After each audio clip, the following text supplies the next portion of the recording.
உனக்கு மூளை இருக்கா? இப்படி யாராவது கேட்டால் போதும், நமக்கு பத்திட்டு கோவம் வந்துடும். அந்த கோவத்தை கொஞ்சம் சைடில் வைப்போம். இப்போ நான் உங்களை கேட்குறேன், உங்கள்கிட்ட இருக்கிற இந்த மூளையை பற்றி உங்களுக்கு என்ன தெரியும்? நான் கேட்ட கேள்விக்காகலாம் நீங்கள் கோவப்பட மாட்டீங்கன்னு நினைக்கிறேன். நான் உங்களுக்கு ஒரு குட்டி கதை சொல்கிறேன். நான் லாஸ்ட்டாக ஜெஃப்னா போனப்போ என்னோடய தம்பி அவனுக்கு தெரிஞ்ச ஃப்ரெண்ட் படி ஒருத்தனோட வீட்டுக்கு கூட்டிகிட்டு போயிருந்தாங்க.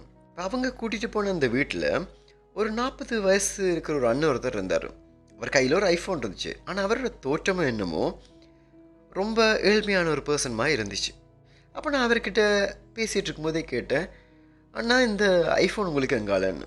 அவர் சொன்னார், என்னோடய சித்தி கனடாலேருந்து வாங்கி கொடுத்துட்டு போனாங்கன்னு. ஆஹா ஓகே அப்படின்னு கதை கேட்டுட்டு இருக்கும்போது அந்த ஃபோனை திருப்பினா ஃபோனோட கவருக்குள்ளே வெத்தில வச்சுருக்காரு மடித்து. நான் கேட்டேன், இன்னும் வெத்தில மடித்து வச்சுருக்கீங்களா ஃபோன் கவருக்குள்ளே அப்படின்னு கேட்குறேன். ஆமாம், எங்கேயாவது போகும்போது வெத்தில போடணும் போல இருக்கும், அதுதான் தம்பி இதில் வெத்திலே வச்சுருக்கிறேன் அப்படின்றாரு. அவருக்கு அந்த ஐஃபோனோட மகத்துவம் தெரியல, அது என்ன மாதிரியான டிவைஸ்ன்னு தெரியல. இந்த மாதிரி தான் உங்கள் கையில் உங்களோட இந்த மூளையும் மனமும் பட்டு சின்ன பின்னமாயிட்டு இருக்குது. அதோட மகத்துவமும் தெரியலை, அதை வச்சு என்ன செய்யணும்னு உங்களுக்கு தெரியலை. நீங்கள் உங்களுக்கு இருக்கிற பிரச்சனைகளுக்கு மற்றவங்களை எப்படி சமாளிக்கலாம்னு திங்க் பண்ணுறீங்களே தவிர, நான் என்ன எப்படி ஒரு தீர்வாக மாற்றுறதுன்றதை நீங்கள் ஒரு நாள் சிந்திக்கிறது கிடையாது. இப்போ நீங்கள் ஒருத்தருக்கு கடன் கொடுக்கணுன்னா அவரை எப்படி சமாளிக்கலாம், அவர்கிட்ட பேசி எப்படி டைம் வாங்கலாம், இதைத்தான் சிந்திக்கிறீங்களே தவிர இந்த கடல்லேருந்து எப்படி நான் வெளியே வரணும்னு உங்களால் யோசிக்க கூட முடியுது இல்லை. நான் உங்களுக்கு சிம்பிளாக ஒரு விஷயம் சொல்கிறேன், கேட்டுக்கொள்ளுங்க. உங்களுக்கு ஒரு விஷயம் வேணும்னு நீங்கள் முடிவு பண்ணிட்டீங்களா இருந்தால் அந்த விஷயத்தோட அலைவரிசைக்கு உங்கள் அலைவரிசையை நீங்கள் கொண்டு வந்தீங்கனாலே போதும். அந்த விஷயத்தை உங்கள் லைஃப்பில் கொண்டு வர்றதுக்கு பிரபஞ்சம் வேலைகளை பார்க்க ஆரம்பிச்சிடும். அதே எப்படி நான் என்னோடய அலைவரிசையை திங்க் பண்ணால் பிரபஞ்சம் என்ன கொண்டு வந்து கொடுக்கும்? முதல்ல இந்த அலைவரிசை என்ன, பிரபஞ்சம் என்ன, அதுக்கு நீங்கள் கற்றுக்கிறதுக்கு நிறைய விஷயம் இருக்குது. அதைத்தான் ஆகர்ஷண அறிவுன்னு நான் சொல்கிறேன். உங்கள் லைஃப்பில் மாற்றமெல்லாம் வரணும்னா என்ன நடக்கணும்னு நினைக்கிறீங்களோ அது எப்போ நடந்தா எப்படி இருக்குன்னு உங்களால் நம்ப முடியுமா இருந்தா, அதை நம்பி உங்களுக்கு கற்பனை பண்ண முடியுமா இருந்தா உங்களால் அது உங்கள் லைஃப்பில் கொண்டு வர முடியும்.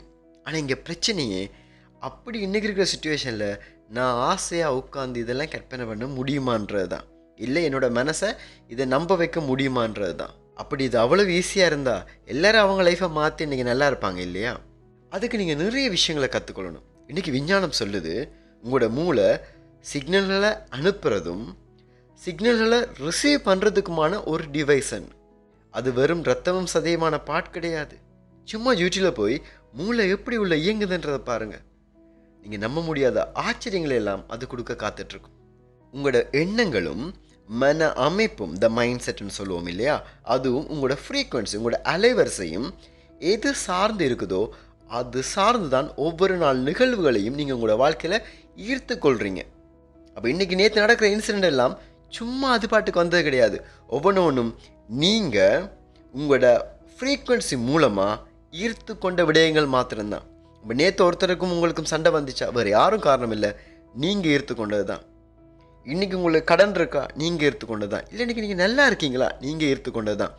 இன்றைக்கி நீங்கள் சந்தோஷப்படுற உங்கள்கிட்ட ஒரு கார் இருக்கா, நீங்கள் ஈர்த்து கொண்டது தான்.